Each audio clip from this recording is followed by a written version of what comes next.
Station, this is Houston. Are you ready for the event on MPC?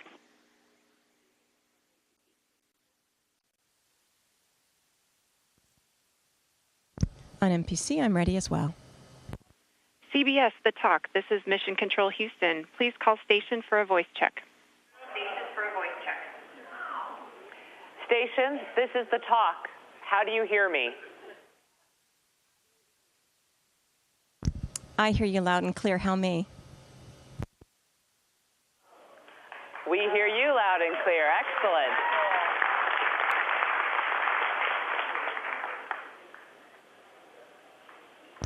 Welcome to the International Space Station. Thank you. I've been here, but I've been there before. Just kidding. Standing by. Here we go.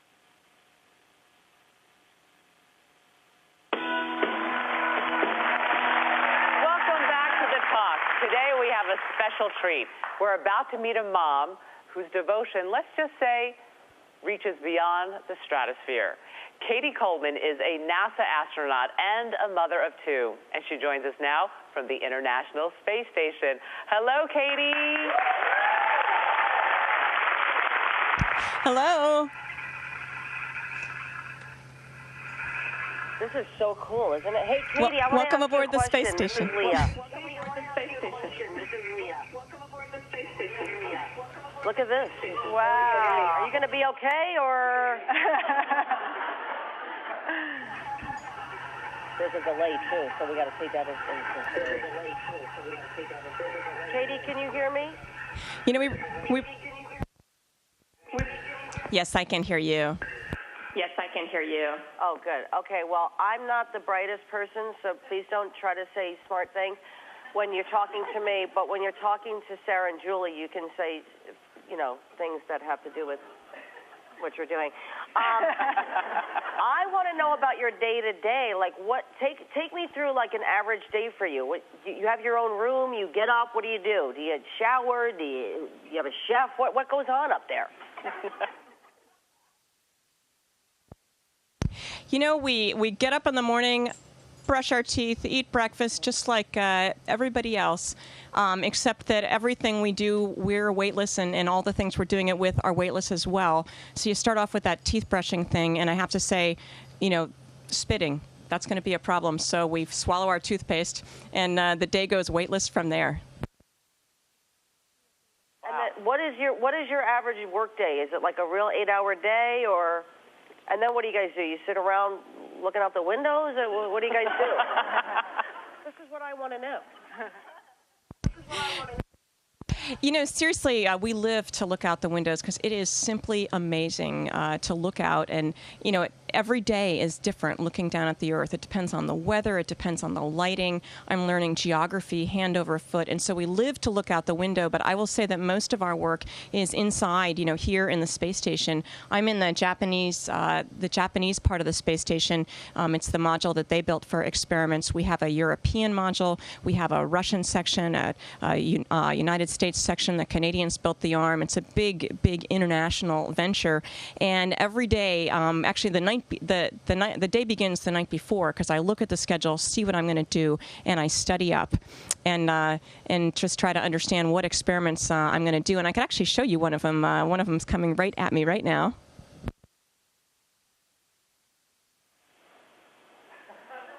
Wow. So cool. What's that? So before I show you this, let me just show you something else. Oops. It's going to come back to me, okay? I want to show you why we do these experiments, and that is because this is a bag of water, okay? And I'm squeezing. Let's see.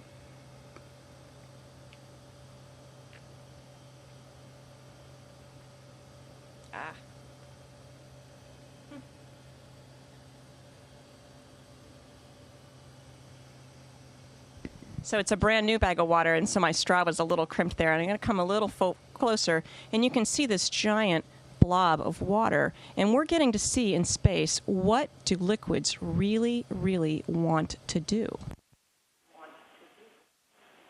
Wow. That is amazing. That is amazing.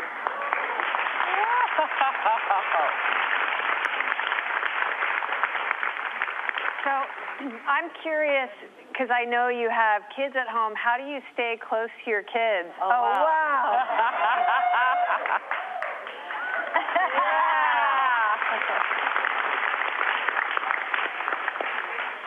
Amazing. Yeah. I'm just curious how you stay close to your kids while you're in space.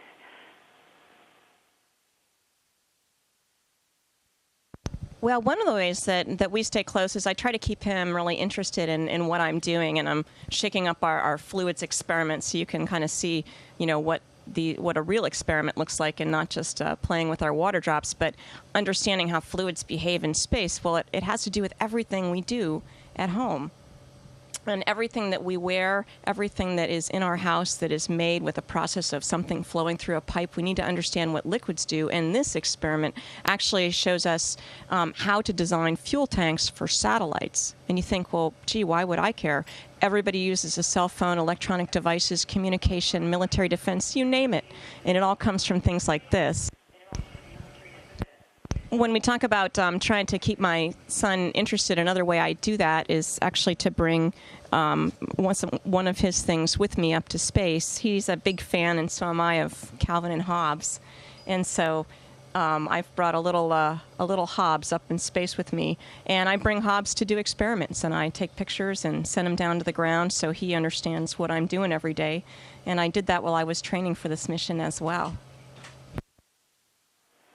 That's so cool. Wow. So, Cady, since you've been in space, what extra daddy duties has your husband had to take on since you're there on a 6-month mission? Well, I think a lot, and I really thank him for doing all of that. And, I would have to say it's hard for me to let some of that go. Everything's not going to be done maybe the way that you would do it. And yet I know my son is in great hands. He's just a super, super dad. I think it's hard for any parent to be a parent alone. I know that because my husband and I both commute, we have a commuting marriage, we're both single parents in a certain way. And so I think it's really hard for him just because there's nobody else to help, really.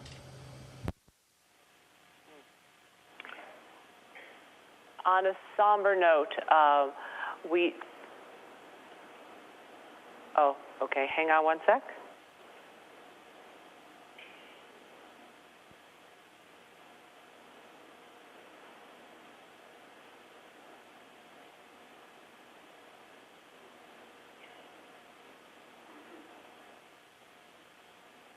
Okay. Your commander there in space is the brother-in-law to Congresswoman Gabrielle Giffords. What has it been like at the International Space Station since the Tucson shootings?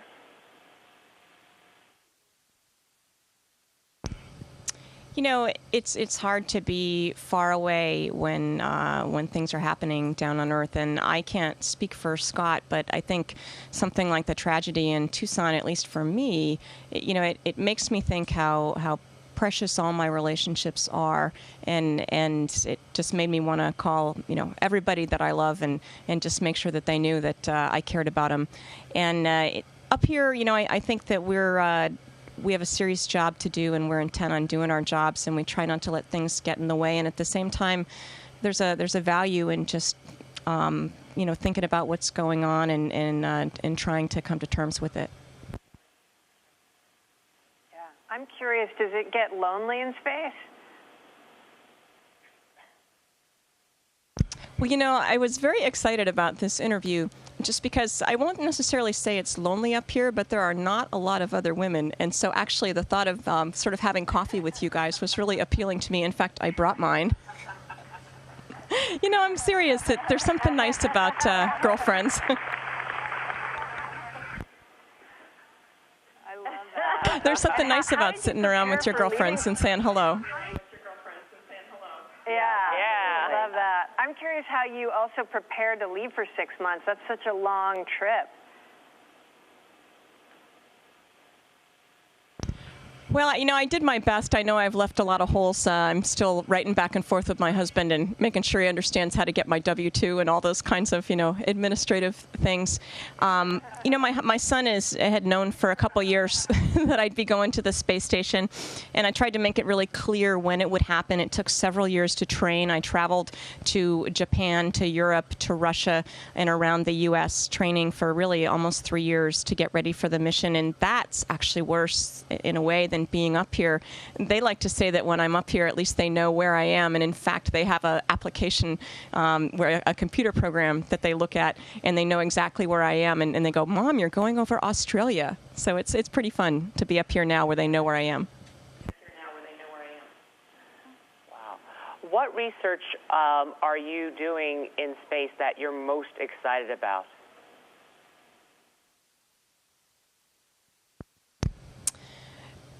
On a day-to-day basis, I love to do the things that I actually get to touch and move, like the experiment that you saw with the bubbles just now.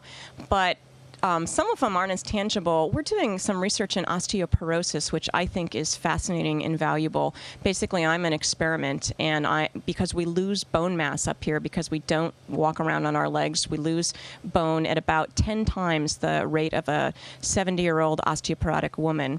And so because I don't have some of the potential complications that somebody who's 70 might, I'm sort of a clean medical specimen to do some experiments.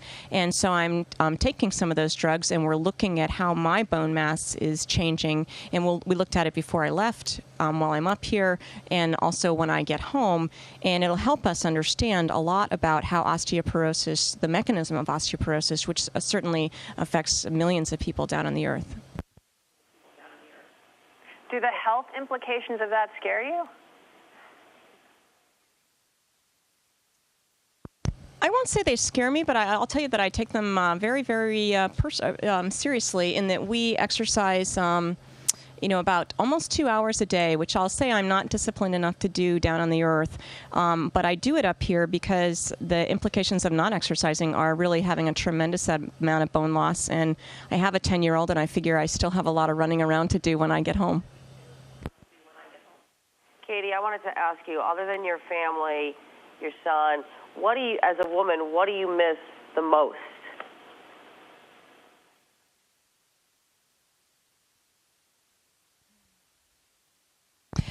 I'm actually so excited about being here and just living in this environment and discovering new things every day in terms of what's delightful about just being here, about moving back and forth.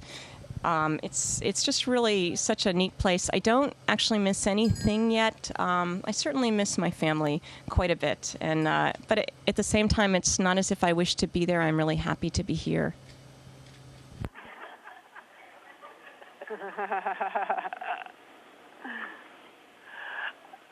Cady, you mentioned that you exercise 2 hours a day, but being that you have no gravity, how do you exercise in space? It's a great question, and we have a weightlifting machine which works. It works on a principle of vacuum. Like, I'm not really lifting weights, but I'm pulling against something that's pulling on a vacuum, and so it's really hard. Like, when you're trying to get a lid off a jar that's got vacuum on it, it's harder than if there was no vacuum, or when you're pulling against something.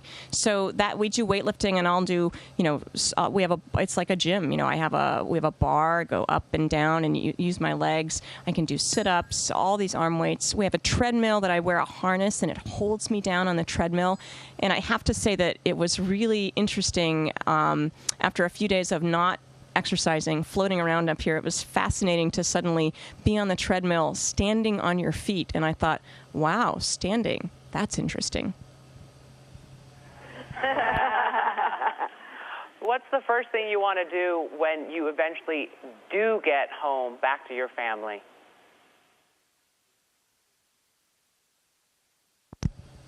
Well, I'm assuming a shower will be like right in there. I mean, I'm actually clean up here. My hair is clean, and we take sponge baths literally, and so you're clean. But there's just nothing about like being actually in a shower. I think, just being on the earth and walking around on your feet, and I think smelling and smelling, just the garden and outside and the street and cars and that kind of sense is a little missing up here, and even just listening to noises that aren't just the hum of the space station and feeling the wind. I'm looking forward to maybe being on a beach and feeling the wind and looking at the ocean. As we get ready to say goodbye, is there any message you'd like to send out to your 10-year-old son or your husband, your family? Well, I miss them so much, and I appreciate, it's a lot of work for them for me to be gone. And I'm just hoping that while I'm up here, the things that I'm doing end up being worth it. And I actually just really think that they will be. What we do here in space somehow says to kids, wow, don't you want to be an astronaut? Don't you think you could do this? Somehow they look at us and they think they could do this, and they're right. And it inspires them to study hard in school and learn the math and science that they need to be part of the future, because they are the future. So it's a long time to be away from family. It's actually a magical place to spend that time in, and I think that the payoff is very big. It's nice to be with you guys today. Cady Coleman, thank you so much for joining us. We wish you the best of luck up there in space. Keep doing the good work you're doing. Take good care. We'll be right back. Thank you, and thanks for inviting me.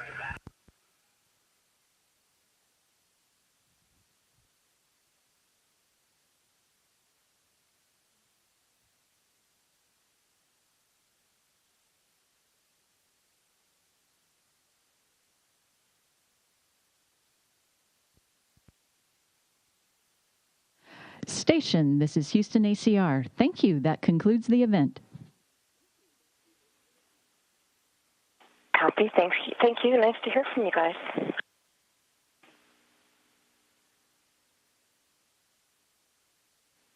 Thank you. The talk station, we are now resuming operational audio communications.